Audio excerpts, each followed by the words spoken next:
Hello and welcome to episode 98. I actually know this time. Are you sure? The reason why I know is because I fucked up last time. No, I didn't fuck up. Just the technology fucked up. No, you fucked up. You fucked up. It was me. It was my fault. I ate the podcast. It looked tasty and I just, went for it. Sorry for the missed week. We are back in the saddle. We're ready to put out an episode of the show this week. I'm your host, John, and this is the Chooch. We're going to talk about games. With me this week, you have Michael. Hi, John. Michael, what is this? Hello. What's going on? What is this? What? Okay. And we have Kay. Hi. Hi, John. I don't like where this is going. Don't like I don't where think what's anyone going. I don't think anyone likes where this is going. I don't think anyone likes this at all. What's this? What's what? Yeah, what's what? Okay. All right. Good. Fair enough. So folks, I just decided we should just get into it. Talk about games, talk about life, talk about friends. Talk about whether or not Mike is the Witcher this week. Good question. Michael, are you the Witcher? A Witcher is not that easily captured. No, I'm not the Witcher. Damn it. We keep missing Kind of sounded like you were like a second before you said that you weren't. You know, I was like a minute before, and then you sprung your trap, but it wasn't good enough. All right. Thanks for the update, everyone. Mm-hmm. Tune in next week for this joke that nobody likes. Everybody loves it. I hope they do. This joke I forget about every week. Okay, so yeah, send in your question right now to videogamechoochoo.tumblr.com/ask. Do you like this goof? Tell us in the comments below. All right, You like, hold this on. this goof? or do you love this goof? Hold on, I gotta go put no. All right, well that'll be one vote for no, and then we'll keep going. Yeah, and I'll put a vote for yes. Don't. It's because neither of you do that because we're gonna have like some sort of fucking conflict between our peers, and it's gonna be the worst. I was gonna say you're like, oh, so he can vote no, but I can't vote yes. I don't know. Some type of I just sexist realized John that if listen, I just realized that if everyone on Chooch is starting to throw their hats into the ring, it'll become a free for all. It's not a good idea. I don't think we should be the one voting on this. I think the fans should be voting on this. The fans need to choose. Yeah, the anonymous fans who will totally not be me pretending to be anonymous. Fuck. Yeah, same. God damn it. Both of you are scoundrels, and I'm going to make a mincemeat out of you. Anyway, let's talk about games. Or not games. If you want to talk about things that aren't games, you can talk about those things instead. Like what? Is there anything? Because people love it when we spend like an hour talking about wrestling. That's everybody's favorite part. Oh my god, we can never do that again. No. Never again. I haven't watched wrestling recently, so Me either. Good. Let's keep it that way. Yeah. We're being good people right now. We're not giving in to the temptation of watching a bad thing. that's not true. No. It's not a That's not true. temptation. It's more like I kind of tried watching it because people I liked it, and then it got really bad. It's always really bad. That's the secret. There's always like a glimmer of hope. Like everyone you talk to that likes wrestling will tell you all kinds of things that are just like, man, wrestling would be so cool if this happened. It's never gonna happen. And then it never happens. And they just get mad, but then they keep watching because they come up with all these like actually good stories. But they'll never happen. All of wrestling is just glimmers of hope, and a part of you just keeps going like, man, if I maybe this week they'll do it, and then they don't do it. Like, oh, maybe next week, and then they don't do it. And then one day you go, what am I doing to myself? Yeah. And then you either just keep doing it because you're like, or you stop because you just go do something else equally as terrible. Yep. I play video games. Yeah, so that's what the we most should be heinous talking about. sport of all, video games. The e-sport, if you will. No, I won't. You should, because that's what it's called. Well, that's Every pretty video heinous. game is called esport now. E-sport. We esport now. We esports, yes. All right, so we should let's see here. Who wants to go first? Raise your hand. Who wants to go first? I'm gonna see here. I'm gonna pick here. Visual podcast gag. Yeah, here we go. I'm looking over. I'm looking at everyone here. I'm making eye contact with you, but it's clear I'm slightly uncomfortable. All right, I'm then I won't shifting in choose my you first. seat slightly, and there's visible sweat and palpitations. I wink All right. I wink at you.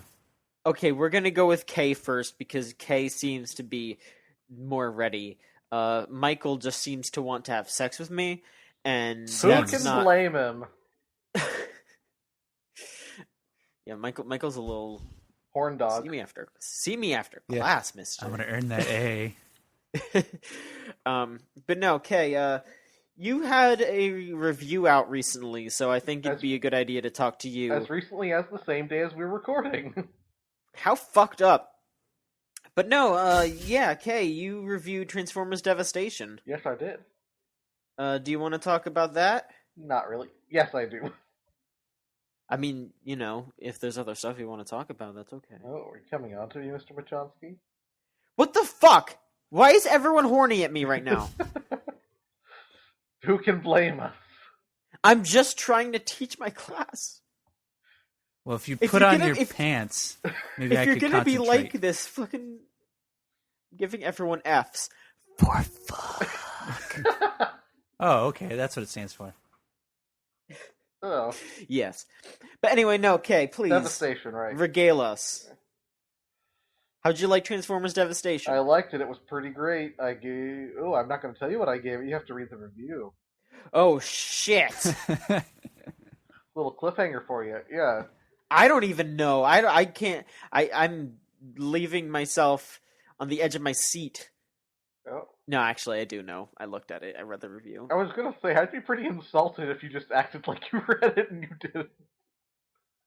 No, I was there editing it. What do you think? What do you think I was doing Faking in it. the editing You process? faker. What every editor does, pretends like they read it and go like, work on it more. Oh yeah, all the fake editing where I was like highlighting and deleting and adding things. Like, oh, that was so faked. I mean, you were highlighting, deleting the same sentence over and over again. It's kind of weird. Don't lie to our audience. I did good work. You did good work too, Michael. But Yes, they both the were real great work, editors. They were so amazing. good boy editors. But Kay did the heavy lifting for that review because she actually wrote it. So let's hear Kay's opinions on the game. Kay, please regale us. Like I said. Yeah, buy that game. It's good. Now here's my question though. No. I want to get some info out of you that maybe you might not have touched on in the review. Ooh, info. Juicy. Yeah, some more scoops here. Now you are a really big fan of Transformers. That's fair. That's a fair statement. Yes, and I have seen a lot of criticism levied against this game that claims that it might be a game for fans and it doesn't have a lot for non-fans to understand or to like really appreciate.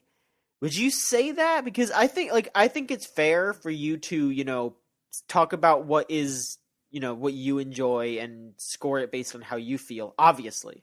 But do you think that Transformers Devastation is a game that, say, someone who just likes platinum games would be into, or someone who is just walking into this kind of blind?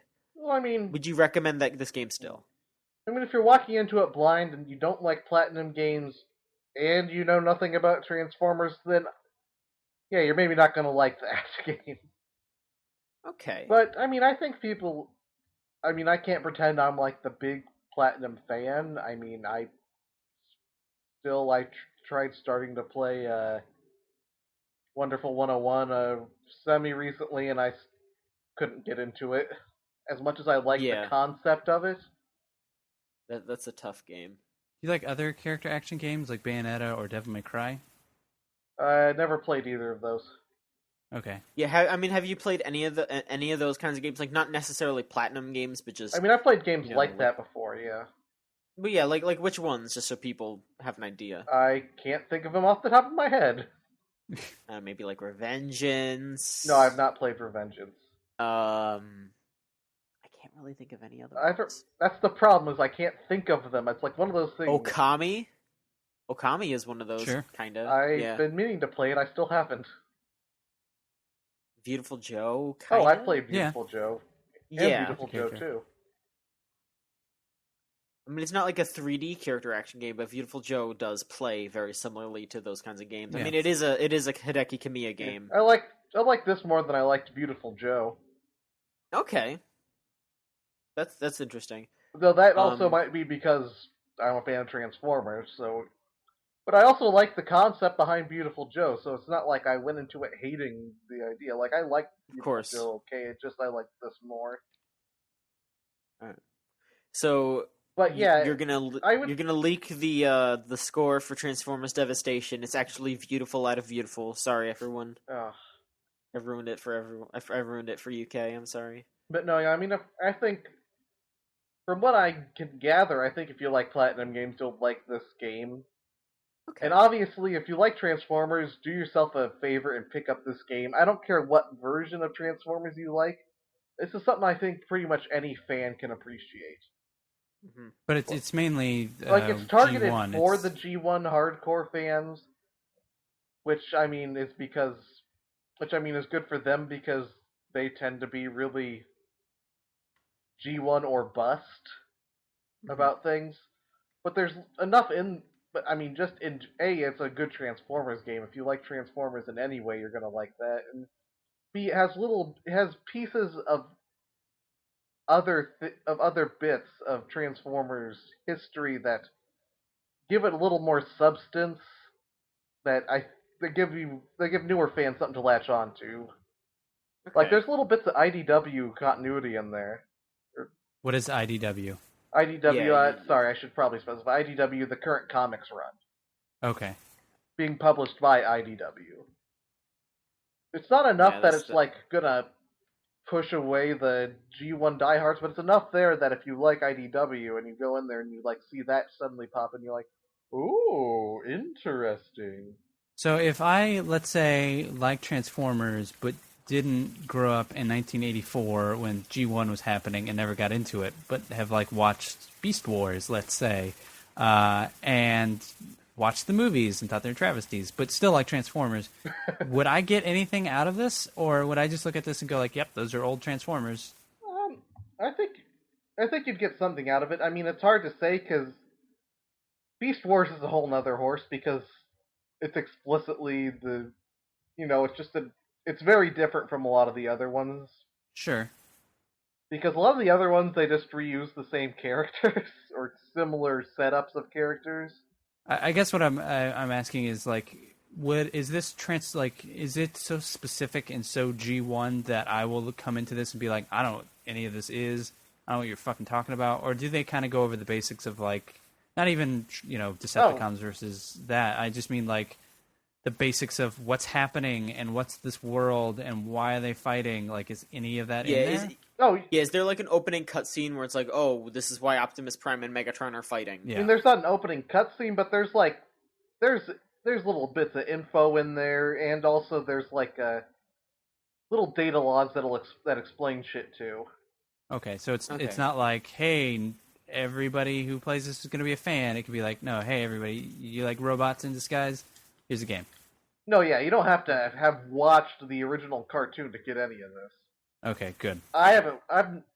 Don't tell anybody, but I've only seen a little bit of the original cartoon. Scandalous. So I'm not some big diehard G1 fan. I have not consumed a shit ton of that content, but I mean, I was able to get through it just knowing what I know, just more through osmosis. Yeah. I gotcha. Alright, well, did you play anything else recently that you want to talk about, or do you have any more opinions on Devastation you want to get out there that's not in the review?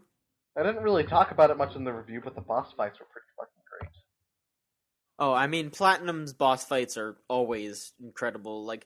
I played a bit of... I still haven't played Devastation. Bad boy. I want to fix that. I will fix that soon. But, excuse me.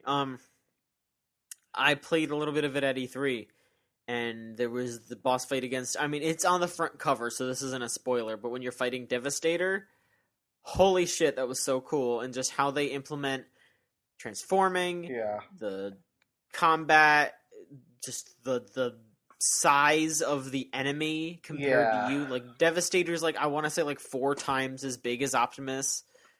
Like, it's so cool just being able to take down an enemy like that. Yeah, it's pretty freaking great. You get to fight like Megatron and shit. Yeah. And it's like, oh man. There was a couple Megatron. different fights against Megatron. I won't spoil it, but the last fight against him is pretty amazing. Great. All right. Also, how about the challenges? Did you play any of the challenge rooms or whatever? I didn't really check those out much.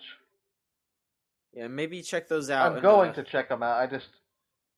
I was just mainly trying to get just, the story. I gotcha. Well, that is what's important, and I mean, like, as long as the gameplay is smooth in the story, like the gameplay is the same thing in the challenge room, so it's fine.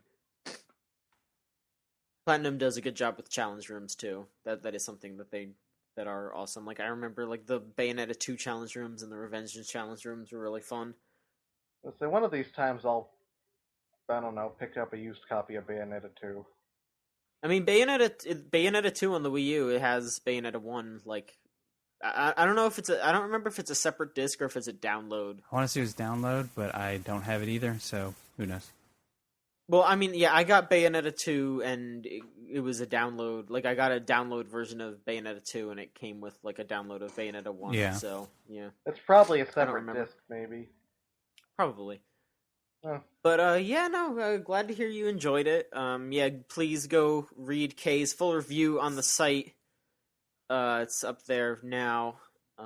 Yeah. Yeah, Kay, any other games did you play recently? Or like, literally right before this call started, I played a little bit more Mario Maker, but I mean, I don't really have anything to say on that. It's Mario Maker.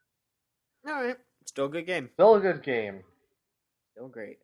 I don't remember if I got to talk about this on the podcast. I think I did. Yeah, I definitely mentioned the Mario Maker stage from Smash, but man, what a fucking crazy cool stage. Oh. That's so cool. Is it okay if I talk about something not game related? Maybe in a second, but Michael, what were you saying? Oh, have you seen any repeats in that stage yet? No. Huh. I wonder if it's just all random all the time. It's very random, yeah. It's pretty great. But yeah, no, okay, you could talk about something non-game related. What's up? No, yeah, anyways, just the other day I saw the Martian. That was pretty good. Okay. Yeah, go ahead. The Matt Damon film? Yeah, the Matt Damon film, circa Ridley Scott. That's cool. No, yeah, it's after Ridley Scott's quote-unquote lineup of stinkers, it's interesting to see him come back with an actually good film. That's cool. No, but that was a good damn film, and I haven't read the book, but what I do know about the book, they've stuck to the things that are important for sure. That's good. Because there was some... I hate when people get too nitpicky about book to movie translations, but you know. What I heard was that some people were worried about, I feel was like a legitimate worry, which was, this isn't really spoilers, but there was some worry about whether a family that was shown in the trailer was supposed to be like his family, like wife and kids. Because in the book, he has no wife, no kids, he doesn't have a family, so his motivation is one of self-preservation. There was some worry that, in the movie they'll change, so he's, like, trying to get back to his wife and kids. Yeah, to try to, like, make it more relatable or whatever, but it's just like, he's just the guy, because I haven't actually watched it. I watched a review, and they were talking about how, like, he's kind of just, like, a smart-ass, like, Tony Starky kind of character. Yeah, he's, using a sense of humor to get through a horribly existential mindfuck of a situation. Yeah. Literally. I don't know. Yeah, that seems like an interesting movie. No, yeah. So my recommendation, 2 thumbs up. Go check it out. Cool. All right. Michael. Hello. Been a little bit since you've been able to talk about games because we missed in a week, Michael. I mean, I talked about games. Yeah, you did. I was. It's gone. It's vanished into the ether. Mm-hmm. But Michael, what have you been playing this week? We can forget about last week. Last week is dead. Oh, I played stuff last week too, though. Last week was... All right, well, I mean, I guess you could talk about it too if it's important. It's a game. It's called Star Wars Battlefront. Oh, yeah, that's right. Yeah. Shit. That game... we do need to talk about that again. Yeah, that game was in beta, and the beta is since over. Yes. They actually extended it, I think it ended like Tuesday? It was like Monday or Tuesday. Yeah. I think they said they were going to end it on Monday, but then they just kind of let it keep going for another day. So I played it. I wouldn't say a lot. I tend not to play multiplayer stuff like a ton. I didn't even get max level until about Sunday, which max level was like level 5. Yeah. So that tells you about how much I played it. But man, that game is gorgeous. It is. I mean, it's beautiful, but rolling down your face. Just there were times when I would be playing the game. You know, it's a multiplayer shooter, and I would just like stop and like stare at the ground or stare at the snow and be like, "This looks great." Like the snow on Hoth would like sparkle. Like this looks like snow. Even though I'm from Florida, this looks like fucking snow. This is snow. In like the rocks on Tatooine, there were 3 maps? Because there was the single player Tatooine single or co-op thing. Yeah there was the Hoth mission, and then there was, I don't remember what planet it was, but the pod mission. So there are 3 different maps, and they were played 3 different ways. There was the Walker Assault, which was on Hoth, which was if you're in the Empire, you were invading with some AT-ATs, and your job was to prevent the rebels from bombing your AT-ATs, which would make them vulnerable and thus allow the rebels to damage them. It's a pretty big map. It was huge. Yeah, it was a little different than normal Battlefront. Instead of running up and getting into a vehicle, you collected an icon and then hit both bumpers, which I took me like 2 or 3 levels of that to finally realize, like, oh wait, that's not how this used to be. So I actually really enjoyed that change. I feel like it made the battle more concentrated. There weren't people kind of spawning in the back to grab a vehicle, and then it was just kind of, no, everyone is in the same area, and then if you're lucky enough, you get to beat Darth Vader and kill some fools. So that was a pretty neat change to the formula. The other map, the map we can't remember, was like on a swamp kind of level. Was it on Dagobah? Yeah. No, it wasn't Dagobah. It wasn't foresty. It was just like it was rocks, completely barren. Yeah, it was rocks. rocky, but there were like some swampy. I thought Rocky couldn't make crevices. it to the podcast this time. But that was like a capture a point thing where pods would randomly drop and you went and captured it, and you had to defend it. That one I didn't enjoy that much. That one was too generic, I thought. That one was... I thought it was okay just because it wasn't specific points that popped up every single time. Like, I liked that it was a random spot every time. Yeah, that made it more fun. You couldn't really camp a spot. You could kind of go and guess, like, maybe this will be where it is. And yeah, you couldn't, and it seemed pretty random. Yeah, and then once you have the spot for long enough, you have to move on. Like, it's not like, oh, just... Like, it's not the kind of thing where, like, say, in an older capture the flag or a capture a command point thing, you would move up to a certain spot, like, you would capture 3 points, and then you would just sit there. So that way, your opponent, you'd be fighting over one command point instead of fighting over all of them, because everyone would just be fighting over the middle one instead of fighting over, say, all of them. Yeah. Like, I like that they were able to mix it up and make it so you didn't just fight over one command point for the entire mission. And you got to see more of the map that way, of like, oh, I like this part because there's a ridge line and people can come over the ridge line and kind of pop shots at you, and I like this part because it's all like enclosed and you don't get those people popping shots at you. It did a really good job of moving the map, and so did the Walker Assault, because you kind of do have to move you have line by line. Because no matter what, the AT-ATs are moving forward, and then if you do a good enough job, the rebels will get pushed back, and you have to follow them backwards. Yeah, So, it's smart, because I feel like that was something with the old Battlefronts of the same thing, like you said. Like, you would always be fighting in the middle, and maybe you start to win and get to see their side of stuff, but unless it swings back, you're just fighting in the middle and running all the way over. It wasn't as fun. And then I really like the Tatooine stuff. I played, I think, 1 or 2 rounds with Ryan, and then played a bunch more by myself just to kind of, I think I played it when we were recording last week, just to kind of do it. I had a lot of fun with that too. It was kind of more capture the pod and defend it from waves of enemies. I think that would be a lot more fun with more people. Of just like, hey, everyone and shoot. With more waves, with crazier shit showing up. Yeah, it would stop at wave 6, but it was purposefully short. It apparently in the full game it'll go longer. But I was thoroughly impressed by that game. The one thing I didn't like about the reaction to the game, and I actually ended up writing up about this in a little editorial. Yeah, a little that editorial. You can check out on videogamechoo-choo.com. Yep.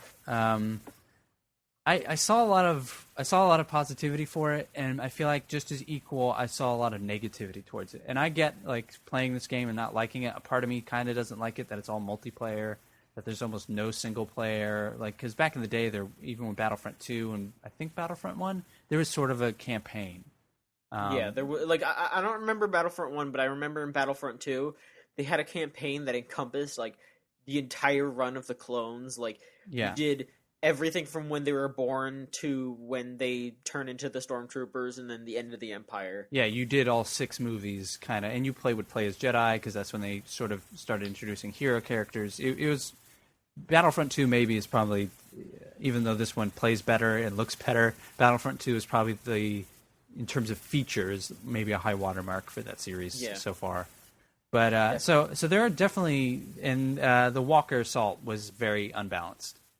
You almost always won as the Empire. I think I got an AT-AT down once and got the other one down to sub 20, and then it just ended.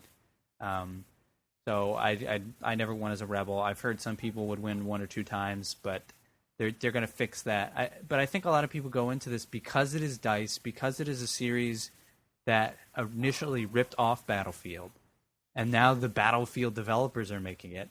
I think a lot of people are coming into this expecting a Battlefield experience, and I think that is kind of ludicrous and also kind of the wrong perspective to have on these games.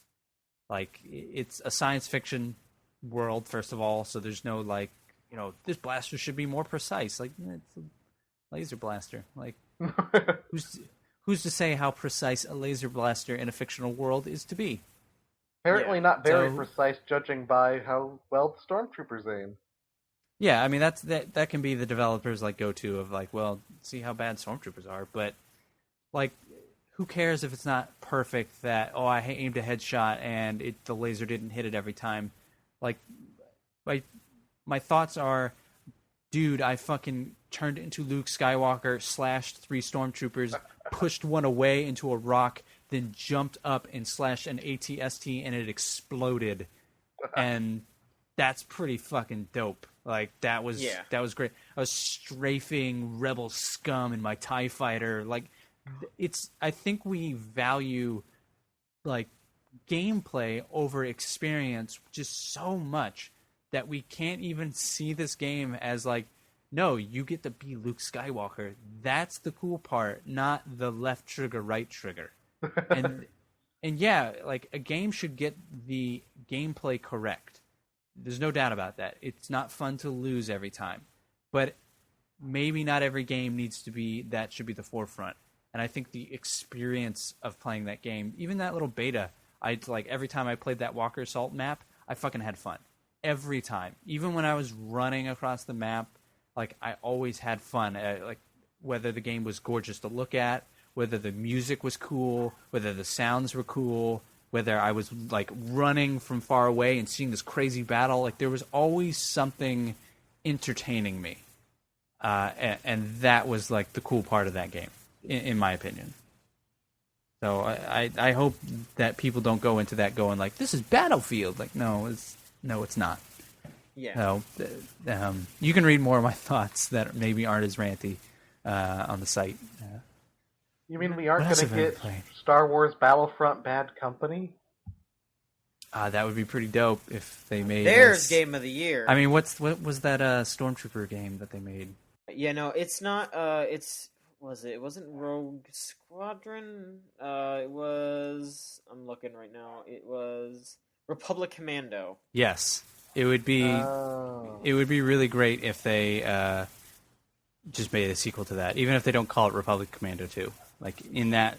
In the vein of Republic yeah, Commando. in that vein, and with that engine of Battlefront, it would look fantastic. It would be super fun, especially if they kind of made it a little more cheeky. Like saying, "Oh, Battlefront Bad Company." Like I would be totally down with just like a bunch of like dopey stormtroopers getting in this dumb situation and having to get themselves out of it. Like I'd be so down with that. But yeah, I hope this is the start of something, and that they don't just make this and shove it off and make a bunch of DLC for it and never talk about Star Wars games again. This seems like this should be the start of new Star Wars games. So, what else did I play? Not to bring it back around, but that's also how I feel about Transformers Divination. It should be the start of a new series of awesome Transformers games. Yeah, I mean, hopefully. Platinum doesn't really. I think the only Platinum sequel I can think of is Bayonetta 2. Well, yeah, but Kamiya's made sequels. I mean, yeah. Well, that was Capcom more, Yeah. but whatever. I would be down with sequels to Platinum games Well, happening. I also would like to say that the ending hints at a sequel. Okay. Which is part of why I want there to be a sequel, because they have it set up right in there. It's not like it was designed to be one and done. It's clear that that's the other thing is, this is a game where you can tell that the people making it are Transformers fans. Yeah, it's not just like the people at Platinum are just, punching a card every day going, oh, I'm just making another action game because they told us to. It's like, no, you can tell, and they've explicitly said, these are people who are actual Transformers fans. They were bringing in their toys to work. Mm-hmm. They were bringing in their Transformers to work, and it's a labor of love sort of thing. It's not just them churning it out for the sake of churning out. This is a labor of love, and I want to see that labor of love keep on laboring. All right. Cool. Now, anyways, before I rudely interrupted you, what were you going to say? What else have I been playing? I played a little bit of. Let me look up the name really quick so I don't forget it. I played some more MGO Online. Yeah. I'm not playing a lot of it. I just pop in and play a game or two. It's nothing crazy, but it's still fun. It's well made, and I like how they implement the single player aspects into the gameplay of a multiplayer game. Yeah. I played the Rivers of Alice. Oh on the yeah, Wii U. that's the Wii U game. Did you get a code for that or something? Yeah, I got a code for it. Yeah. It's the Wii U version. I think it's been out other places. I'm not sure where. I don't want to call it an adventure game. It's more of a puzzle game, and it translates to the Wii U really well. You use the gamepad to kind of touch where Alice should go, and you're kind of trying to both collect items and, I don't want to call it decoding the world, but you're trying to figure out what the hell's up with this world to help you solve these puzzles. Because you go from a girl named Alice in a room to suddenly half the room is gone. There's a river, and there's I think it wasn't a mole, it was a sloth that you talk to get hints. You have to go collect dragonflies, and one of the dragonflies was in a web with a half dude, half spider. You had to talk to a witch who had a potion, and she wouldn't give you the potion. So it's really stylized. It looks like a really good pencil drawing. So it's got a lot of art to it, and I haven't played much more of it. I've only played maybe the first 15-20 minutes of it before I had to go to sleep. I might play it some more, but it's not my kind of game usually. I don't really love adventure games or puzzle games like this. But I do like the art style, and I do want to see if it goes anywhere. Pass it along to me. I mean, you could probably still get a code if you want to. We'll talk about that later. Yeah. I think that's been about it. Oh, I've been playing Prison Architect. That was the last thing I've been playing. Yeah, Ryan posted a review that we got a lot of reviews posted last week. We're working on that on more as we go, but we have plenty of reviews up on the site, brand new ones. And not ready just for a you to review, read. a Ride the Rails. Yes, yeah, there was a Ride the Rails with you and Ryan for Prison Architect. But yeah, go ahead and talk about Prison Architect. Yeah, it after like 3 years in alpha, it finally went 1.0, finally officially released. I know it was $20 for a while, but I think the normal price is 30. 20 is definitely a great price for it. 30 might depend on how you're into like sim and management games, but yeah, like that what they've added to it in 1.0 is great. What was already there is great. For those who don't know, Prison Architect is it's sort of in the vein of like SimCity, and kind of like The Sims, where you build your prison. You have certain rooms that are required, like you need offices for your warden, for your security chief. You need power and water. You need to have prerequisites for cells. Like you can't just build a room. You need to add a door, and you need to have a bed and a toilet at the bare minimum. If you want your prisoners to be happier, you might spend more money and give them a window, and give them a chair, give them a radio, give them an office desk. You have to build kitchens, you have to build canteens, you have to build the shower. You kind of have to, build all the necessities for a prisoner. And you have to do it on a large enough scale to where you're making money for the amount of prisoners you look after, but you need to keep building stuff to kind of manage them. So that's the sort of the back and forth.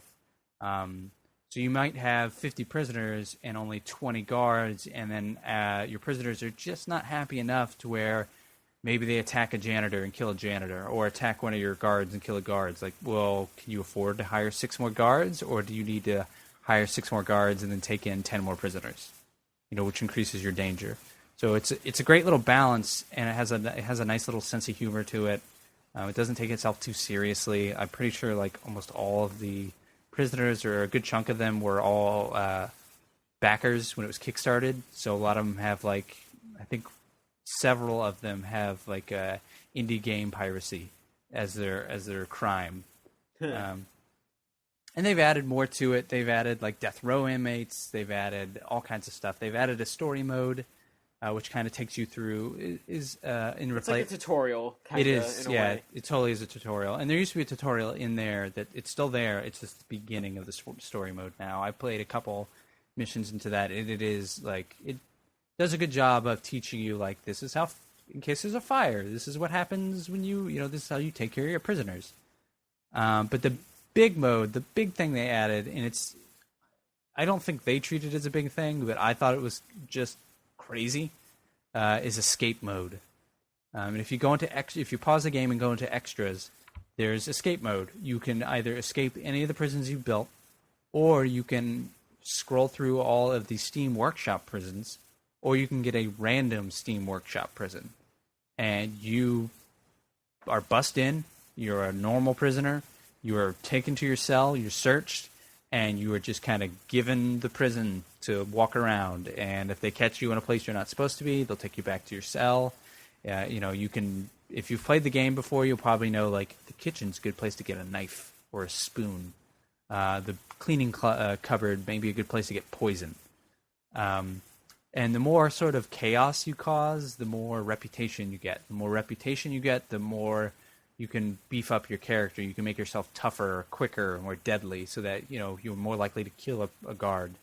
You can recruit fellow prisoners, and you can tell them to follow you around, and you just have this mini gang just going through, and they'll start fights for you. So maybe when you try your escape attempt, you don't have 30 guards after you. They're dealing with your 5 buddies, and you can try to run out.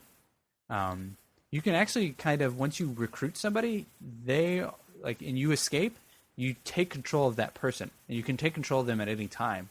So you can kind of, if you wanted to, maybe recruit a guy who's a cell over from you, and then recruit the guy who's a cell over from him, and then just kind of all dig a tunnel every night, if you wanted to. And then that way you coordinate with yourself digging a tunnel. So there's a lot of ways to get out.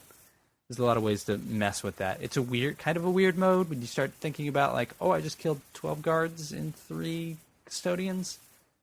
But I don't think that game takes itself that serious enough to warrant that deep of a look. It's certainly a weird thing about that game, but overall, that game's terrific. Like, that game's wonderful. Awesome. I'm definitely interested. Yeah, everyone should at least, I don't know if they have a demo or something, but should at least check it out and see if it's something that you might be into.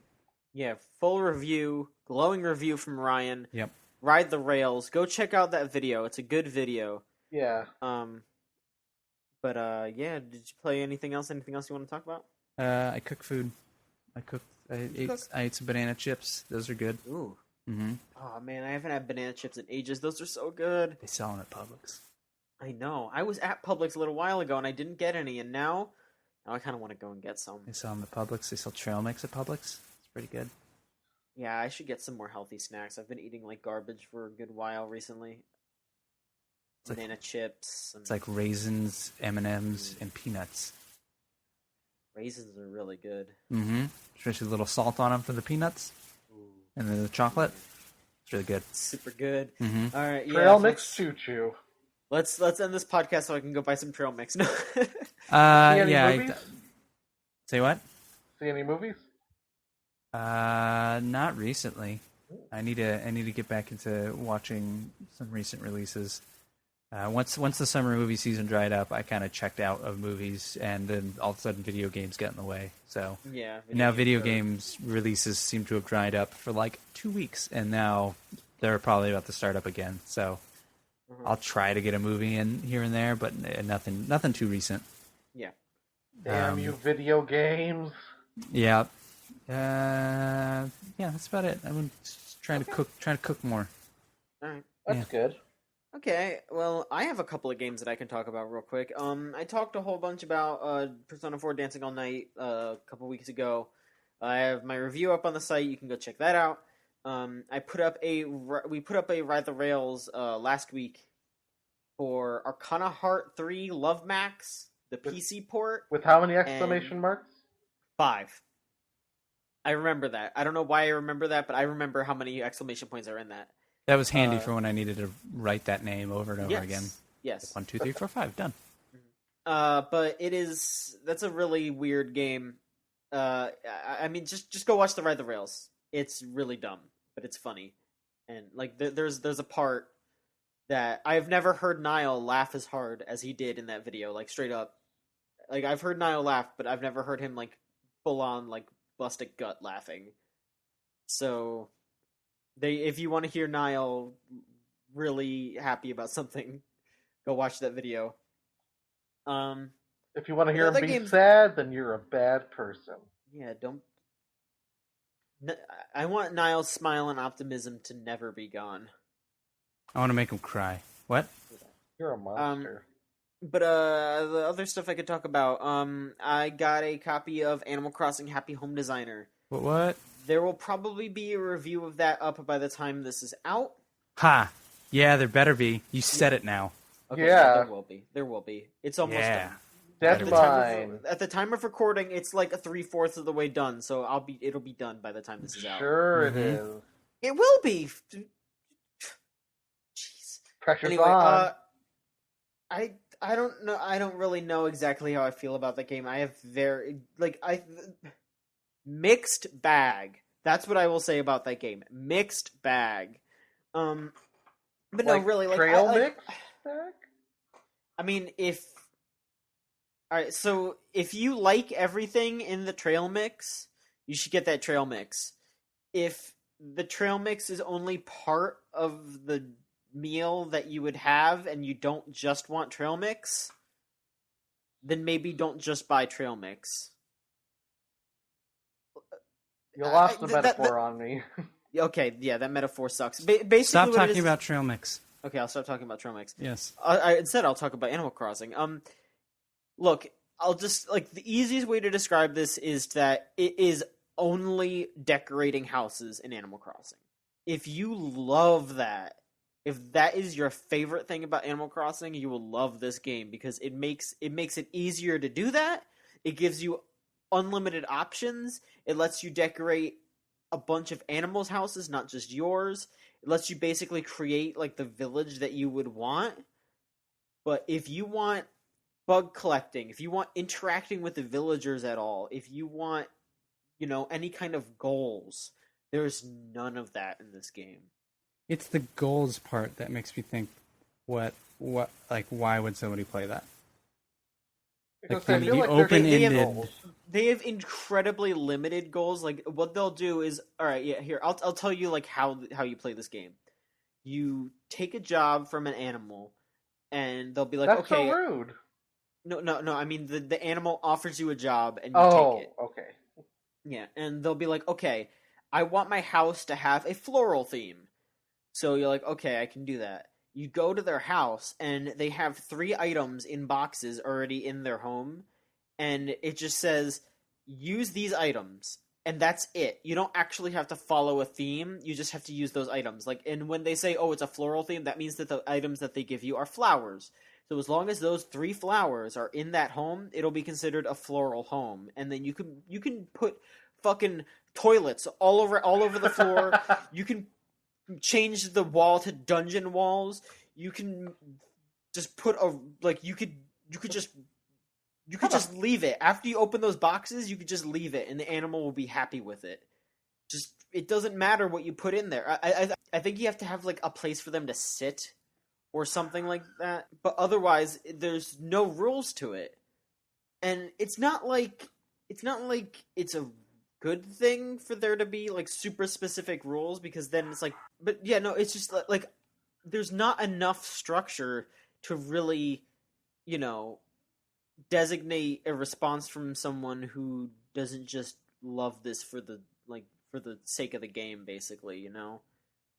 There are some neat mechanics to it, and there are things that I want to see in other Animal Crossing games. Like, for example, you can just drag and drop items instead of having to like put them down on the floor and then rearrange them by like grabbing them and moving them. You can just pick them up and move them around on the touchscreen, which is fantastic. And if they don't have that in the next Animal Crossing game, I'm going to be pissed. You can be a darker skin color than just white. Yeah, there is more customizable like skin tones and hair color and stuff like that. It's way easier to customize your character instead of that like really weird like, oh, I'm talking to Rover and you just answer questions in a certain way and that's how your character pops out. Like, they actually let you design your character at the beginning, and that's really neat. And yeah, like there's more skin tone choices, which is something that people have wanted from Animal Crossing for a long time, so I'm glad they listened to that. Like there are some, and also you can share your houses that you make, on the internet, and that's kind of neat because you can just like go somewhere and be like, oh yeah, I'm inspired by this house, but then again, that's really all it is. It's very much just an artistic thing, and if you're not super into that, if you're not like an Animal Crossing design artist, it's not really worth it. This just sounds such a weird like entry into the series of like, who thought of this and why did this get made? Like, it just I don't know. seems I so think it sounds strange. appealing. And exactly, like I think this right here is the perfect example of who shouldn't buy this and who should. Because if you just want to chill and make houses for your favorite animals, fucking there you go. But if you want something more some more substance than that, then you're not gonna like it. Is this the full price of a normal game, of a normal 3DS game? Yes, it is. Okay, then they can go fuck themselves. Yeah, no. Full Fuck price, no. You're telling me you took a portion of the last game, made it better, and now you're selling it to me. This isn't Call of Duty on 360. Come on. Oh, snap. Like, that's, like, and I'm not saying that, people like Kay are wrong. Like, that's fine. If that's what you enjoy, that actually sounds kind of cool to me, too. But throw in some better, more defined goals. Like, No, yeah, I'm not saying it shouldn't have more defined goals. Just, in theory, I like the idea of this game. I like the concept, because, frankly, Animal Crossing isn't... It's one of those things that sounds nice, but I'm okay, also... you sound far away. Oh, Hold on here. Let me adjust there. Okay. It's one of those things. Is Animal Crossing is that better? Yes. Okay. One of those things. Animal Crossing sounds like a nice game to me, but I'm not really into the whole you have to come back and do this every day type thing, and if you don't, bad things happen. I don't like that sort of thing, personally. Yeah, and I mean the neat thing about this game is that it isn't it doesn't run by the actual real life clock. Exactly. Every in-game day starts and ends based on your choice, and that works really well. I can just chill and design stuff. That just sounds nice. I mean, obviously, I'm not saying, oh, well, this game should get a 5 just based on idea concept, because, I mean, obviously, as you've addressed, there are some issues, but, I mean, I think that it's not like a bad idea on its face by any means. I don't go, oh, how did this get made? I mean, I can see how it got made. I mean, there are some other like things that you can do. Like they also allow you to customize. Say, for example, you can do a classroom. There was a hospital. There's stores that you can make. Sure, but like the idea that all you have to do is like plop in 3 items and then done. Like well, that's the thing though. Is it's basically. I agree that that's a little silly, but also it provides the freedom that anybody can kind of just do what they want with the design and feel inspired however they want and not have to worry about, oh, you didn't do it quite right, fail.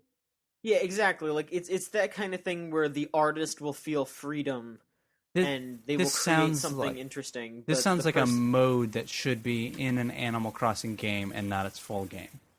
Yeah, I mean that's what I'm saying. Release. Like, yeah, like I feel like if this was a cheaper thing that they put out, that would have made more sense. Or like, and I want to see at least shades of this game in the next Animal Crossing game. Like I said, if literally they don't have the skin shades. well, that. But I mean, just like if they don't have the drag and drop stuff in the next mainline Animal Crossing, then fuck that noise straight up. Because there's no reason for them not to now. I don't understand how this got made. Like, Animal Crossing isn't like the top seller it sells, but to say like, here's this Animal Crossing game, but for not everyone who likes Animal Crossing, that just doesn't make sense to me. I just feel like they wanted to make something that was like a hold off until the NX, because there's not enough time to make a mainline game on the Wii U. So I think this is just a holdover game. Like they weren't going to make another Animal Crossing game for the 3DS because New Leaf is like, the definitive one. Yeah. I don't know. That's a shitty fucking reason to make a shitty game. It's a shitty reason, but yeah. At least the holdover like Gears of War and Halo games maybe aren't great, but for fans of all the games before it, still enjoy it. Whereas I can't say that about this game. Of like, hey, do you like Animal Crossing? You like this game? I know people like I love Animal Crossing. I don't want to ever play that game. That's a shame. Like if it's a holdover, it should still excite the core fans. I don't think that does. Like I said, I feel like this is a very case by case basis because there are so many. I see people on different social media where they spend like hours and days and weeks. I mean, I do too.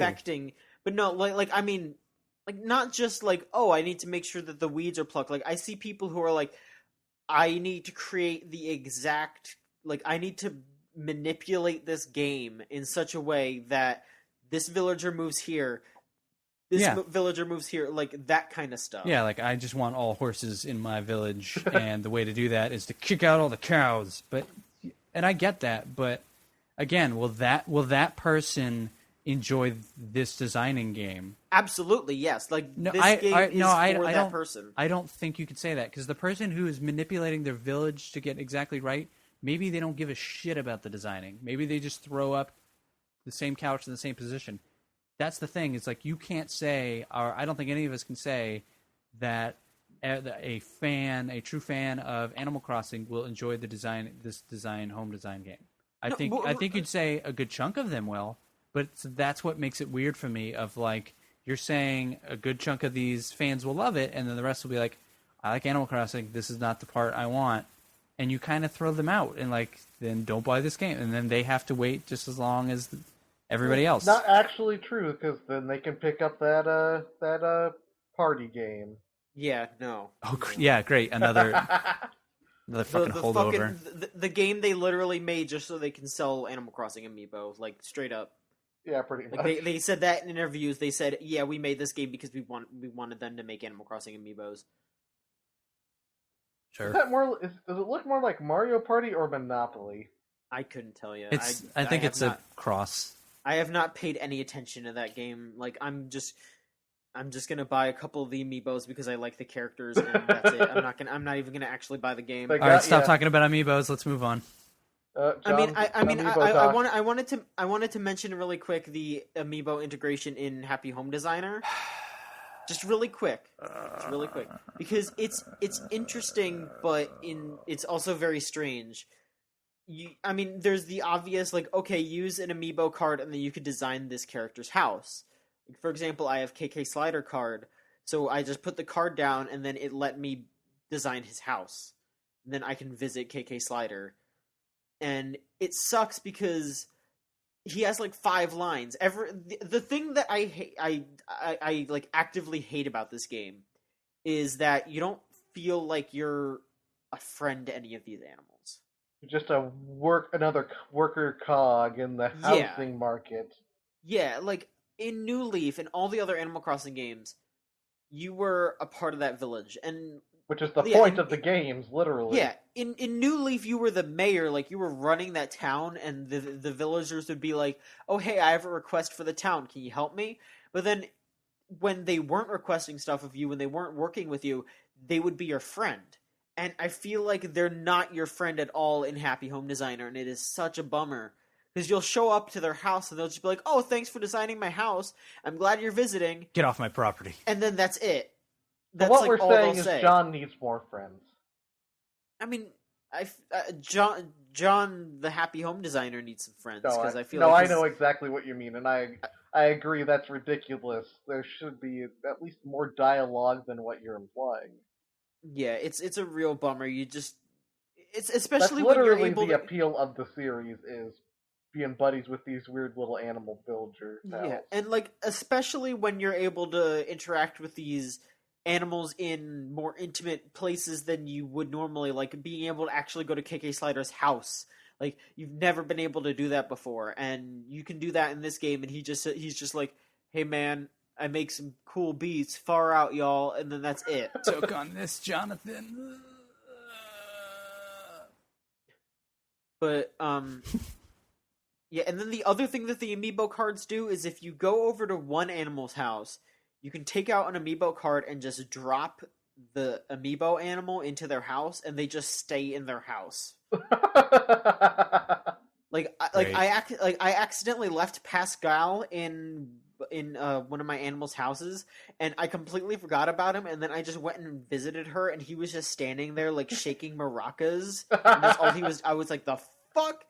It was so weird, and I don't know, like this stuff is like that a feature is funny. for shippers who want to make their favorite ships live together in the same home. I mean, like I think the actual reason is so that way you could be like, when you upload something to the internet, it's like, oh hey, all of these animals are in this house together, and it's part of the it's a house party. It's part of the house, yeah. It's part of the appeal of that section is like, oh hey, I have these certain animals in this certain house. But yeah, that's kind of it. I'm still writing the reviews. I don't know exactly what score I'd give it, but it's well made. Like I said, it's so cliche to just be like, if it's something you think you'd like, you should get it. But that is 100% exactly what this game is. Like there is no in between. It's just if you like decorating things in Animal Crossing and you feel like that you just want that freedom to do whatever you want, you don't care about guidelines, this is it. This is the game for you. If you want something more, you will not get that. You will not like this game. Okay. And the last game that I played recently, I mean, I played a bunch of stuff that Michael talked about, but the other game that I played recently, I didn't play a lot of it, but I played some of Chibi Robo Ziplash. Ooh. That game seems okay. It's not anything super crazy great, but it's a serviceable platformer, and I really dig what they're trying to do with it. And, you know, like, I still would rather have what that first Chibi Robo game was. For those of you who don't know, Chibi Robo is such a strange franchise because they keep trying to reinvent it and it just doesn't work. Because the first Chibi Robo game was an action adventure game where you played as this little robot it was like a little cleaning robot that would go around this house, and you're initially tasked with just like cleaning up spills, picking up trash.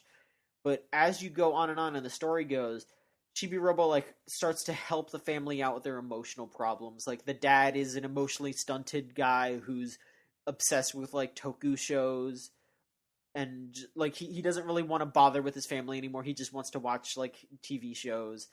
The daughter is like, because she's so ignored by the family, she has like regressed a bit, and she just pretends to be a frog to get attention. Oh. And then the wife is like constantly just being like, I gotta get a divorce. I gotta get out of here. Oh my god, I need to get a divorce from this guy. And so like Chibi Robo goes around and like starts trying to help the family with their problems, and it's a lot more wacky than I'm making it sound, because that's like the very serious bit to it. There's also Chibi Robo also interacts with all the toys around the house. Like one of the toys is it's just the dog toy, and it's in love with the Toku hero that the dad loves, Space Hunter Drake Redcrest. Like the dog toy is in love with the fucking Toku star. What kind of game is this? It's just an action adventure game. The original Chibi Robo. You're a little tiny robot who goes around the house. What's the new one like? The new one is a... Hold on, no, we should go through the other entries first. We don't need to go through the history of Chibi Robo. Like I'm not going through all of them. I'm just explaining the first one. You to water give you a context. flower. Well, no. Okay, so yeah, just to give you context, that was the first one. The second one was kind of that. The third one was a game where you took pictures of things, like in real life. So that was the entire game. Has just kind of been a character they occasionally go back to for something. Yeah. It's not necessarily an established franchise like a Mario or a Zelda. Yeah, but this game is just a pretty standard side-scrolling platformer. Okay. And the hook is that he uses... Because Chibi Robo has a little plug, and originally, in the original game, you would have to plug yourself in here and there, or else he would run out of power. And in this game, that is still a worry, but the game is easy enough that you don't actually really have to worry about it unless you're like fucking up a whole bunch. But you mostly use his plug. They call it like the whip cord or the zip cord to grapple onto walls and to damage enemies. And it's like the level design is good enough that it is fun to play, but it's also pretty easy. So if you're looking for some sort of like challenging game that, it's not that, but more on a Kirby level of difficulty. I'd say a little bit more than Kirby, but earlier Mario. It's easy. It's easier than Mario. Yeah. It's above Kirby but below Mario. That's kind of what I've been hearing, is that's kind of an easy game. But it's still fun, and there's plenty we still love Kirby, so yeah. There's some replay value because you have to collect all kinds of items, and there's a lot of product placement in it, and it's just the way that they do it is so weird that I can't I can't be mad at it because it's just so fucking weird. Is it Japanese product placement? No, like you're tasked with finding snacks around the world because aliens stole everyone's snacks. Sure. And it's all licensed food. Like, the first thing I picked up was Pez. And then I found, like, some Tootsie Pops. I was just like, the fuck? It was so weird. But I wasn't that mad at it. I was just like, alright, there's some fucking Tootsie Pops in there. Sure. That's weird. It sounds more silly than, product placement. I mean, it's still product placement. It's still product placement, but I don't know. I can't bring myself to be mad at it. I still think my favorite product placement that Nintendo did was in Pikmin 2, when you would find like all the little like items from around, like you would find like a Duracell battery and stuff like that. And I don't know, like obviously that is product placement, but they made it something that just almost like it's clever product placement. It doesn't mean it's any less. It doesn't mean it's any less disgusting. Yeah, they did it really smart, and they did it like in a way that's less like that melds it into the world. Stride Gum, whatever skating game that was. I think it was one of the Yeah. Tony Hawk's, but Yeah. like Or, it's less of offensive as that, but it's still kind of It's offensive. still product placement. Yeah, it's still like great. Thanks for was it reminding me, video Aquafina game. that did that Wii game? But yeah, no, I think Chibi Robo is neat. That is also a full. I think that's also a full priced game. Ugh. I'm not And- sure if it is. Yeah, it is because you can just download it on the eShop, or there is a bundle with that and the amiibo. And of fucking course, guess what I got? The Amiibo bundle. Yeah, I mean it's cheaper than the amiibo by itself. So You're a there you shameful go. person. Yeah, but no, the amiibo integration is really weird in that game. Every time you finish a level, you're scored, and then you feed the score into the amiibo, and the amiibo levels up. And I think once you hit a certain level, you can play as like Super Chibi Robo, and you're just invincible or something. So you just unlock invincibility mode by getting high scores or something. I'm not really sure, but So you're telling me the amiibo integration is poor at best? yeah. Okay, that Wah, seems wah, like some wah. sort of pattern. I don't know. There are some games that I think do it. Like I kind of Let's not like. talk about amiibo anymore. Okay. All right, fine. I don't want to talk. Oh about yeah, I heard you got Fine. Dark Pit. Don't want to talk about That was a amiibo. long time ago. All right, yeah. Let's move on to news, everyone. Let's do news. Amiibo Mhm. news. No amiibo news. Oh. We're gonna hit a couple of things from last week, but not a lot because The week before, you mean? the week before. Yeah. Sure. Just old news. We're gonna hit some old news, and then we'll hit some newer news. I don't know. Devin isn't here, so we can't really talk too much about it. But they announced a new entry in the Shin Megami Tensei franchise. It's called Shin Megami Tensei 4 Final. It's not an actual like direct sequel to SMT4. It's set in the same universe, and it might have some of the same characters, but Oh, it's a It whole has new some- game? yeah, it's a brand new game. It's not like SMT4 bundled with all the DLC or something. It's Oh, an actual that's Yeah. different than what I was under the impression of. That's actually interesting that I'm... yeah, it's a new game just in the same like universe. So there will be like echoes of what happened in SMT4, but it's like in the future. I can dig that. Yeah. So that'll be out sometime next year. Or no, it'll be out. February. Yeah, it'll be out February 10th. In Japan, right? Yes. They didn't really specify which, so I assume that's Japan, and then it'll come out here later. But maybe It both. shouldn't be that- Who knows? yeah, That'd be It cool. shouldn't be that much longer. Yeah. Atlas is really good at You getting. can play it while you localizations out wait quick. for Persona 5. Yep. I mean, yeah, like next year is supposed to also have Persona 5 and SMT Cross Fire Emblem. So, Yeah. Busy year for Atlas. yep. That's at least 2 good games. Yeah, we'll see. Ubisoft had a really weird stream a couple weeks ago. I watched- Michael, you want to talk about it? I watched that stream for like 6 hours.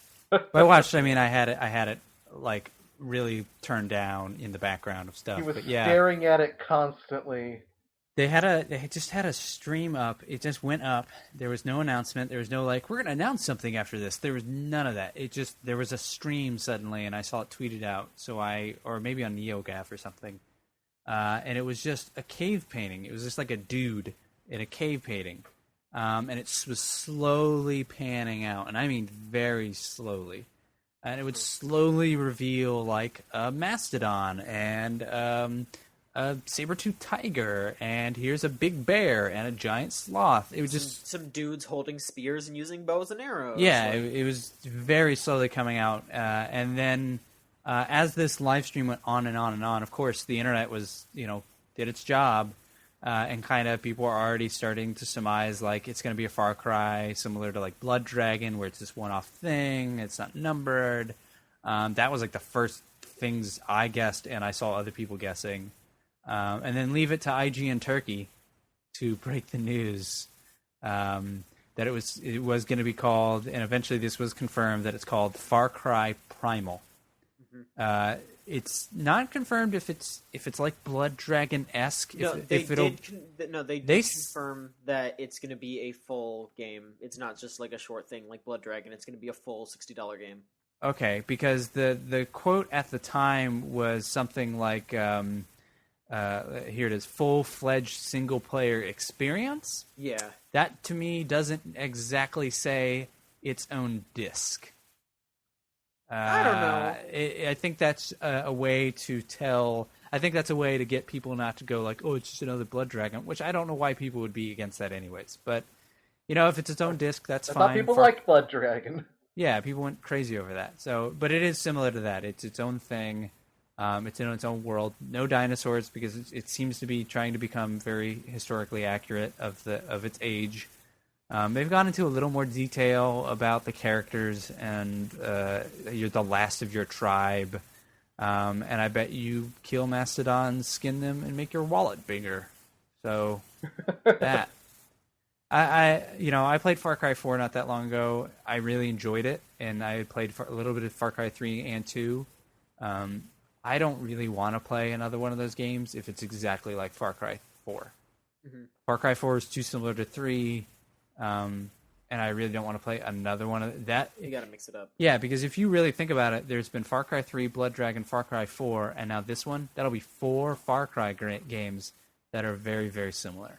Mm-hmm. And they're different in very key and unique ways, but they're just too similar enough. Yeah. And they've all come out really within close periods of time. So I'm interested in this game, but it comes out next February. Like February, 26th, I think it said. Loading up.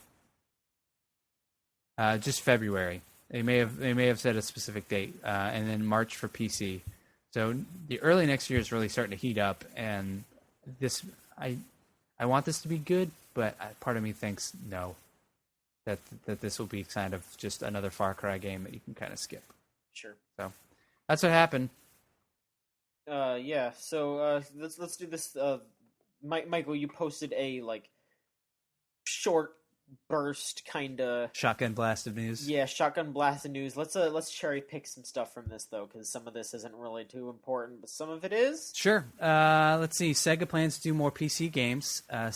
Sonic Lost World will be coming out on November 2nd for $30, and if you pre-order it, you'll be getting Sonic All-Star Racing Transformed. And that's for the PC. That's on Steam. And Sega says that in the coming months and years, they're going to be doing more of this, more, as they put it, high-quality PC ports of past Sega titles. So, Sega's not new to putting games on PC. I own a bunch of them. John, I think you own a bunch of them. Yeah. I think I bought all mine for less than $2 or $3. Because Amazon would have deals that was like, ridiculous. they have this Sega Genesis collection that was $5, and it was 30 games. Yeah. So, and I never Dreamcast collection that was $5 for 5 games. Yeah, and I never had those as a kid, so it was this is perfect. So if they keep it up, that's great. Sega seems to really want to turn things around, so good on them. Yeah. Next Street Fighter 5 beta was announced October 22nd through the 25th, and you'll be able to play as Ken, Mikala, Vega, Armika. Yes. And then the next day you'll be able to play as Rashid, and the next day you'll be able to play as Karen or Karen. Karen, yeah. So it's nice to see that they're letting you try out the new stuff in that beta. Yes. There is a Sims 4 expansion that was announced called Get Together, where you could be a DJ and own a club. It was announced in August at Gamescom. It was then slated to come out in November, and now it's pushed back to December. No real reason beyond they wanted to add more polish and kind of give more depth to the game.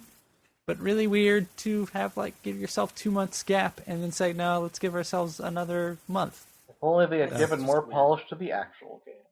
Sure. It just seems weird, and I wonder if that's something to do with, how EA's been handling Maxis recently. Yeah. Mm-hmm. This one's probably gone on to change some more since then, but the SAG-AFTRA voice actors voted to allow SAG to strike.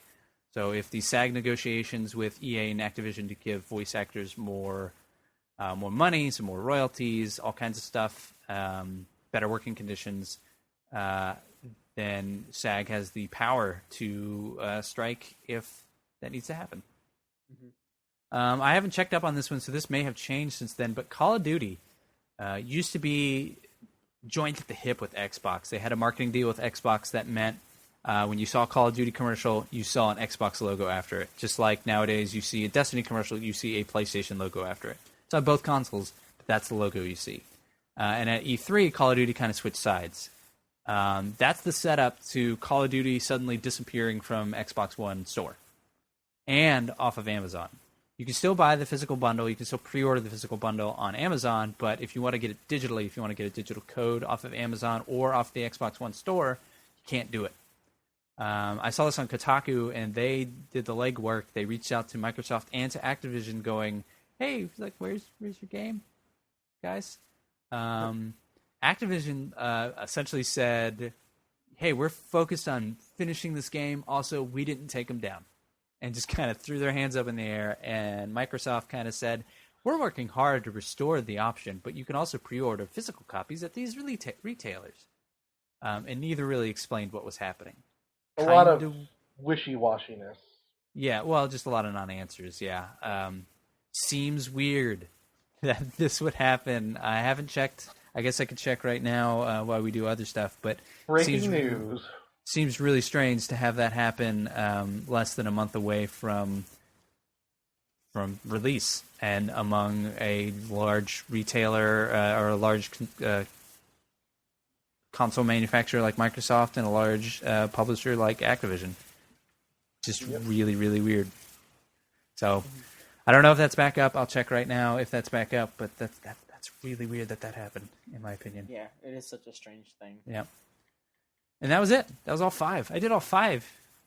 Or all 4. Yeah, there you go. I told you to cherry pick and you didn't listen to me, but it still turned out all right.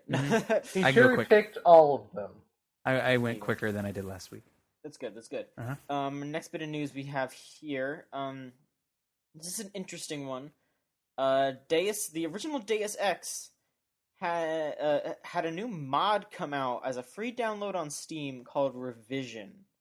It was developed by Caustic Creative, and they're calling it an augmentation of the original game. They have let's see if there's like a list of things that they did. It just looks it looks like it's just like a graphics redo, and they made it run better on current PCs. But yeah, it's a free. Oh yeah, it revamps the environments and the soundtrack, so it looks pretty and it sounds better. Cool. And yeah, that's neat that they did that, because like a lot of people like Deus Ex, and people will be wanting to check out the original to get caught up for the new game. Yeah. And like the last Deus Ex, Human Revolution, that's a pretty looking game. It's a good sounding game, so that doesn't need to be updated. But original Deus Ex, yeah, it's 15 years old, so that needs an update. That needs to be augmented. Breaking news. What? I can't find Call of Duty Black Ops Ghosts 3 on there. Oh, shit. So they have not resolved the problem. Yeah, whatever the problem is, either I can't find it because I'm an idiot, or it's not resolved. So, well, all right. Yeah. Here's a fucked up story. Bandai Namco released their free-to-play brawler game Rise of the Incarnates like about 3 months ago, and they just announced that it's getting shut down. Yeah, that's weird. That's a really quick turnaround. Yeah, 3 months. It's officially shutting down December 15th. It will. You can't make any. Oh well, here it says, as part of the shutdown, Bandai Namco stopped selling the in-game currency and made all the characters free. So if you hurry up, you can get on there and play this game for free, but not for very long. For about another 2 months, you'll be able to play it. You guys want to play some Rise of Incarnates? Why not? It's free. Yeah, I mean, if we can run it and in the recording thing, maybe we could do a Ride the Rails to like preserve this game in history. Before it vanishes into the ether. No, I don't know. I didn't hear anything good or bad about this game. Really, I didn't hear anything about it. I forgot it existed. Yeah, I only knew about it because like it popped up as like a blip in the fighting game community for like a second because they're like, "Oh, this game looks really pretty," and then I think people actually played it and they're like, "Oh, no, never mind." Yeah, so I mean, it's always a shame when something flops, but You would think they would have more than 3 months. yeah, 3 months. Like Jeez. that means like you would think they have some sort of budget past 3 months. Like some sort of contingency plan, some sort of plan to be like, "Oh, hey, maybe we should fix this up and then put out some DLC to make people come back." Yeah. Like that. It seems like they didn't have any kind of plan at all. They thought this was going to be a huge thing from the start. And Well, maybe not even a huge thing, but like make money. I don't know. I kind of really curious what happened there. yeah, I mean, yeah, like I feel like maybe they were banking on it being some sort of big esports event thing, and then it just didn't take off. Maybe. But I'm guessing. Mm-hmm. Firewatch is going to be coming out February 9th of next year. And a lot of shit's coming out in February. But yeah, no, that'll be on PS4, PC, and Linux. And that is the game that was made by Campo Santo, who are, I think, aren't they some like ex what were they? The people that made Gone Home. I don't know. I thought they were ex Telltale guys, or at least some of them. Yeah, I think some of them are ex Telltale people, and some of them are ex. Shit, what the fuck? I can't remember what. I'm gonna Google it right now. Ex-Smelltail people. Ex Fulbright people. Yeah, I think like half of the team is ex Telltale, half of the team is ex Fulbright. And it's a game about fire watching, and you have to watch out for the fire. We don't know what that game is. Yeah, nobody knows. Some about turtles and yelling at teenagers and lakes. We'll see. Sounds like Teenage Mutant Ninja Turtles. It doesn't at all. But no, it at least has a neat art style and a cool name. Yeah, it's got a neat name. So we'll see. I'm interested a little bit. Yeah, that game looks cool. I want to know what it is, though. Maybe you'll get a watch that shoots fire. Ooh, shit. That's cool as fuck. Man. We need more literal titles in games. Yeah. That you don't expect. Like, oh, am I supposed to watch for fire? No, your watch is fire. That's cool. Speaking of things that are cool, this one isn't really. Some people that hacked into the Wii U eShop, or not really hacked, just like got into the back end. So kind of hacked. That's I would say that's hacking. All right, yeah, they got into the back end of the Wii U eShop and dug around the listings of games on there. They found a listing for Twilight Princess HD. Now, originally they just found like a logo icon, a little icon for Twilight Princess. So that could have just been them porting the Wii version, like how they've done it for Punch Out and for Galaxy Metroid Prime 2 Trilogy and Galaxy 2. That you could, all it was like you downloaded it and it made it so you could just run it through the Wii U instead of having to run it through the Wii. But and so you could have it digitally, because you could own it digitally as well, and which was especially good for Metroid Prime Trilogy because that game is rare as hell. So I own a physical copy. Good for you. But yeah, so later on, people actually went into like the listing of games, and it didn't just say Twilight Princess. It said The Legend of Zelda Twilight Princess HD. What? So yeah. That's a thing that is happening. It also said Japan next to it. Yeah, there was a thing that said JP. So who knows? Maybe Japan will get it first, and they're not going to announce it for here yet. I don't know. I mean, it's not a surprise that they're going to do this because they did Wind Waker HD already. So, and I remember when they were talking about Wind Waker HD, they said, "Hey, Wind Waker took us 6 months to make." And while we were, like, before we started working on Wind Waker, we messed around with Wind Waker, and we also messed around with Twilight Princess. They straight up said, yeah, we could probably do Twilight Princess in, like, half a year. So it's no surprise that they're just going to do this, because they can churn it out and, get another $60 off of people for it. So pessimistic. I mean, that's why they're making it. I mean, Obviously. yeah, that's like literally what it is. Like they want to make some money off of the people that have the Wii U, and they want to. This is extra funding for the next Zelda, because the next Zelda is taking 1,000,000 years, so they want to shut people up about Zelda basically for a little while. That's very true.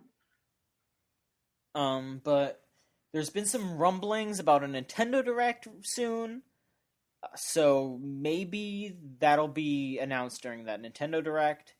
We'll see. It's been a really long time. Like, people were thinking that it was going to get announced on the Late Show because they had. I was one of them, because they had the Symphony of the Goddesses, the Zelda orchestra, playing on the Late Show, but it was just that they didn't show the trailer. Like, that would have been a good, like, quick announcement. Just, hey, we're doing Twilight Princess HD. Woo! Like, that's not a big reveal that you would have to say for a Nintendo Direct, but. And I mean, it'd be kind of cool to just literally have a game announcement on a late night talk show. I mean, yeah, like Nintendo has done late night talk show appearances, and I think like warming up to that stuff, and because that's a good way to get like parents' attentions. Just be like, hey, look at this game that you could get your kids, and you can have fun with it too. Like that's a really good. That's the kind of advertising that Nintendo should be doing, and. It's like I think it would have been a good time to announce it then, but who knows? It might be a long time until we see this. Like, this might have been a leaked thing that they just got started on. But yeah, we'll see. Yeah. And our last bit of news, speaking of release dates, No Man's Sky may have a release date leaked. Twice? Twice. In two different places? This is a huge rumor. Michael, do you want to read this one? Sure. Like you might want to read this one. No Man's Sky has been still slated for 2015, and it's gotten to the point where people are just like, there's no way this comes out. I think at E3, right after E3, they showed it again, and people were kind of scuttlebutting that it going to the PS4 exclusive and being on Morpheus slowed down production, and thus probably meant it wasn't going to be a 2015 game. So for all intents and purposes, this looked like a 2016 game. And then it went on the Late Show with Stephen Colbert, and people kind of like, oh my god, release date, and then nothing happened. And then this Twitter user named Tidux, Tidux, tweeted that at Paris Games Week, which is October 28th. Yeah, it's next week essentially, or the week of this podcast. Yeah. That No Man's Sky would announce its release date and a price, and that release date would probably be next week. So either they would show it on stage and just be like, "Oh, by the way, it's out. It's out, y'all." So oh snap! So that's what Tidux said, and Tidux is not just a random guy. He also predicted that Fallout 4 would be at E3. He predicted the release date of the Order 1886. Remember that game? So I think a lot of people would not like to. Yeah, so he has a somewhat of a good record on predicting and finding these leaks. There was also another random leak. An Amazon UK pre-order went up and briefly had the date as October 27th. By the time people really noticed this, you couldn't even find No Man's Sky up for pre-order. Like, they had taken it back down. I looked it up, and all I could find were like that prehistoric game that they're talking about, Horizon. So those are the games I could find to pre-order. I couldn't find No Man's Sky up there. That would also be the day that Halo 5 comes out, so that would be kind of crazy. Yep. But all of that is rumor, but that seems to be some, like, especially the Tidux one, and it being at Paris Game Show, not crazy. They're based out of the UK. That's not that far. Yeah. The whole like release date thing. Yeah, the whole announcing price and announcing it's out right now. That would be insane. So yeah. That's it. So maybe it'll come out soon. Or maybe it won't be out till long after Persona 5 is. Yeah, who knows? Who knows? Yeah, we'll see. Hopefully next week. That would be cool. Yeah, that'd be pretty cool. Yeah. All right, well, Michael, let's get down to some questions. Yeah, so you can send us questions at podcast@videogamechoochoo.com if you like the emails. If you don't, you can go to You can do it. You can go to videogamechoochoo.tumblr.com/ask. Yes. Yeah. I think job. I've done it perfect like the last 3 or 4 weeks. I know, but I want to make sure you get it. I know. I'm never confident with it. We have some questions. Yeah, we do. We have some questions. Our first question comes from Anonymous. They're cool sunglasses. What's your favorite visual aesthetic in games? Yeah, this is like a rollover question. Yeah, we technically answered this last week, but that one is borked. So you get a double question, Anonymous asker. Yeah, nice. Yeah. You get this question answered twice, but only once is it nice. Yeah, I think my answer was really stylized sort of cell shading, like Transformers Devastation, Beautiful Joe. Like I kind of like that colorful. No More Heroes. Never played it. Ah. I like that Killer colorful. 7? Never played it. I like that colorful, like Wind kind of Waker? over the top. Never played it. Stop Jeez. naming games. Let me finish my thought. Okay, yeah, please. I like really colorful, bright games. It's kind of why I like Battlefront. It's just there's a lot of colors. It's vivid. It's bright. It's something that keeps my eyeballs happy rather than the grays and doldrums of a lot of shooters and a lot of typical video games have. So I tend to like cel shaded. I think is too broad of a term, but I can't think of another term. So I'd say stylized cel shading would be mine. I really dig like retro pastiches. Like I'm into like actually like I like not to say that all retro games are great, but like when you see a really well done actual Super Nintendo game that looks great, nothing compares to like really great pixel art that's running in an actual game. Good PS1 stuff. Like I love PS1 aesthetic. I don't know if this PS1 revival will pick up. I hope it does. Some of it's good. Some of it's not, because some of it's not capturing that. But the stuff that does capture it's pretty great. That sweet low poly aesthetic. Yeah, low poly is pretty great. I don't know, like I also really dig stylized cel shading. Like I just said, No More Heroes. That's one of my favorite games. Period. And part of it is the art style. Like, you know, getting to chop a dude in half and seeing the like pixelated red spewing out of him while everything else is so blocky. Like that game is a mesh of, you know, Wii graphics with PS1 and like NES and Super NES. Like it is a mesh of all the different aesthetics I dig, and you know that's part of why I love that game so much. But yeah, I guess that's my answer. Okay, what about you? Well, I'm gonna have to agree with both of you because those are both really damn good aesthetics. I really do love that ultra stylized sort of look you'll see in certain games, but even just to elaborate on the bright and colorful thing, I really love a game that can like be bright and colorful. I mean, the example I'm going to use would be like Super Mario 3D World. That game is really pretty. Sure. Really, really pretty. But like, that game is just so colorful and just great to look at. But it doesn't even have to be like a game like that per se. I mean, it could be like a game that's all about blood and death or something, but just keep those colors in there, make them pop. And, you know, like I guess No More Heroes could be kind of an example of that. Sure. Because that game is all about very specific colors, and it is very good. Yeah. It's great. It's a great game. And just use your colors, people. Don't make it all gray and brown and dull and bleh. Our next question. We like colors. Colors are good. Next question, also from Anonymous.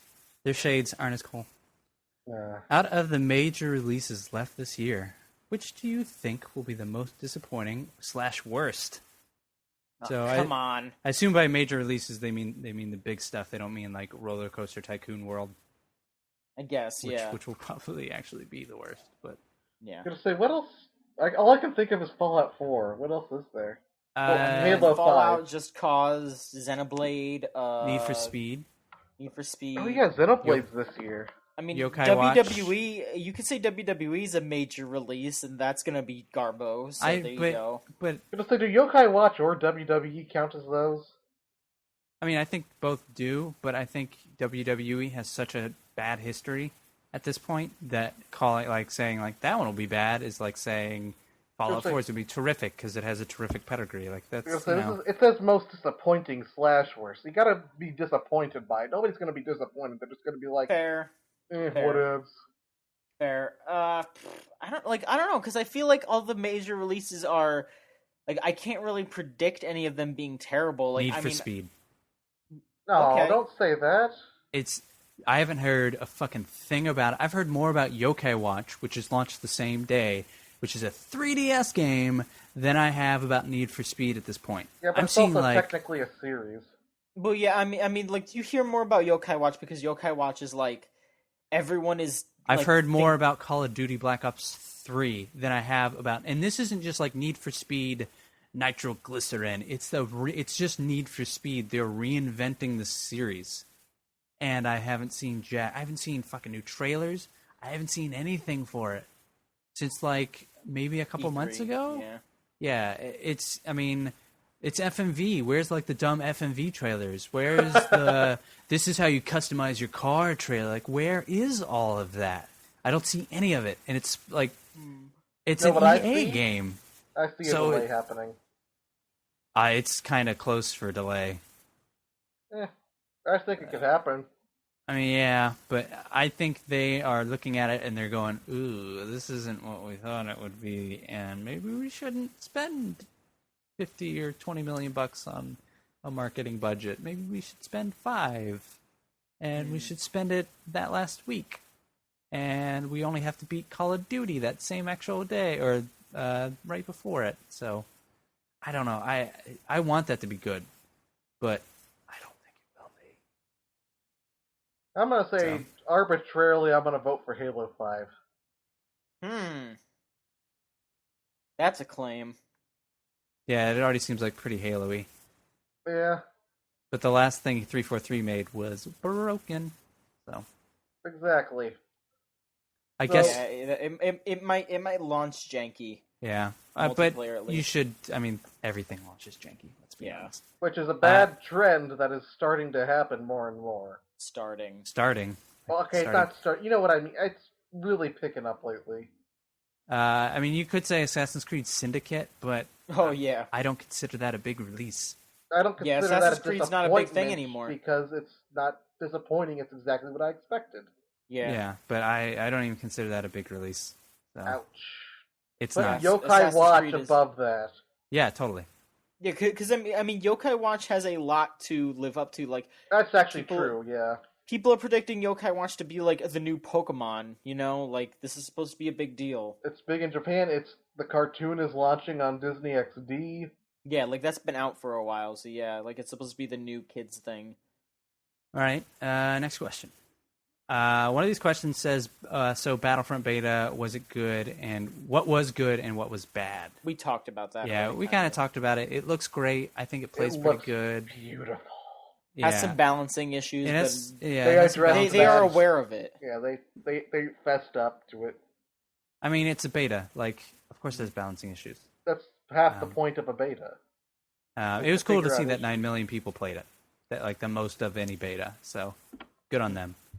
Last question. This one I think has the best sunglasses. From Anonymous, since you did a Devastation review, who are you all as Transformers? I'm gonna look up Transformers because I have an idea, but I'm not sure. Well, the only Transformers I really know off the top of my head are the ones that are in More Than Meets the Eye, because that's the one that Mike Casamano made me read the comic. Made you? He gave you the privilege of reading it. Sure. I mean, he just. All right. Okay. Let me actually like tell you how it went down.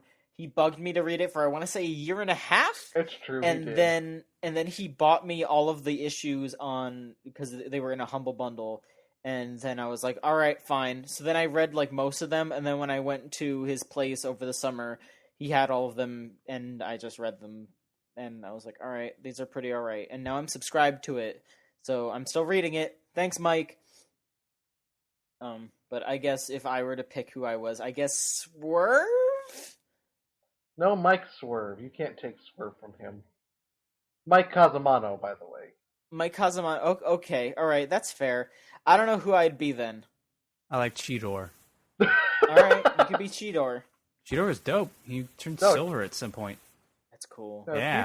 Cheetor's fine. I just like how that's out of left field. That's themed. Cheetor is cool. Yeah, I don't know who I'd be here. Yeah, Kay, how about you answer this? Because I'll you know be, the most about Transformers. Slipstream from animated and also just some expanded universe stuff. Okay. She's the Lady Starscream. She's got a good color scheme and she's great. And Cool. yeah. This Jetfire guy looks like a Gundam. That's pretty cool. Wait, which Jetfire? I don't know. It's this toy. It's whatever the internet's showing me, man. It's whatever the internet shows me. Put it in the chat. I want to look. I'll do it afterwards. Okay. Yeah, I don't know. I mean, I guess like since I'm the leader of Chooch, maybe I guess I'd have to be Optimus. Nope. Don't even finish that. You fucking liar. You're no semi. The closest you are to a leader is you're like maybe Bumblebee. Maybe. Oh, you know what? Actually, I know who I'd be then. I'd be Rodimus. I don't know who that is. No, you're not Rodimus. You're not so. I'm not cocky enough. You're not cocky enough.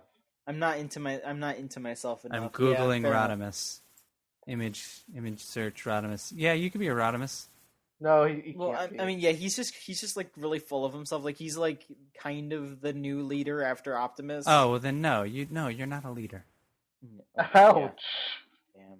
Well, I mean, we don't have an Optimus. He's Bumblebee. You're Bumblebee. Like Optimus is gone. You're like, I guess I'll lead it.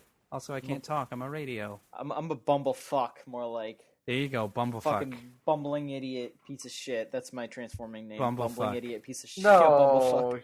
Oh, you're right, Bumblefuck, but you transform into bumbling idiot piece of shit. Maybe you're Rekgar. Come on, Bumblefuck, help us out. Transform into bumbling piece of shit idiot. All right, hang on. Oh shit. God, I'm just a pile of shit now. I'm just a fucking pile now. I can't help you. Bumblefuck, you moron. Get out of here. And Optimus just like punts me into the sun. That's it. Boy, we just wrote a Transformers comic. We should end this podcast. Yeah, let's end Maybe this. your pipes and you get crushed after a couple issues. Great. Thanks. But yeah, there's your answer. Remember, if you want to ask us great questions such as that... Whatever, that was a good question. That was you a good can question. email us at podcast That at was a good videogamechoochoo.com, or you can ask questions at videogamechoochoo.tumblr.com/ask. Please direct all questions to Bumblefuck. Yeah, I think we also found the title of this episode. Bumblefuck. Jesus. But yeah, that ought to do it for this episode of the Chew. Yeah, like I said, we have so many fucking there's so many fucking reviews on the site. Please go look at them. Please go look at the YouTube channel. We have a bunch of videos. We put up 2 videos 2 weeks ago. That was the Prison Architect and Tony Hawk Pro Skater 3 because we wanted to play an actually good Tony Hawk game to make up for how god awful 5 was. Niall had like his message that we had last week, but it was basically just Tony Hawk Pro Skater 5 is fucking terrible, but I still play it because everything's terrible. I think that's what it was, basically, right? Sure. Something like that. Go read all the reviews that we have up there. Go watch our videos, please. We're gonna have another video next week that will. We don't want to spoil exactly what it is, but it's not the new Yoshi game, but it ties into Yoshi. It is Yoshi adjacent. We poop out eggs. Yeah, there will be egg pooping in this game. And it features 2 of the 3 people in this podcast. Yeah, it's a Michael and Kay join this time. Yeah. Bam. So light up that joint. Take a big old puff. Please Please stay sober while you're watching all of our content. No, you need to get high. Please stay sober to enjoy our content. Thank you very much. This has been the Video Game Choo Choo Podcast. Please tune in next week for another episode. And a fat blunt. Good night. Bye.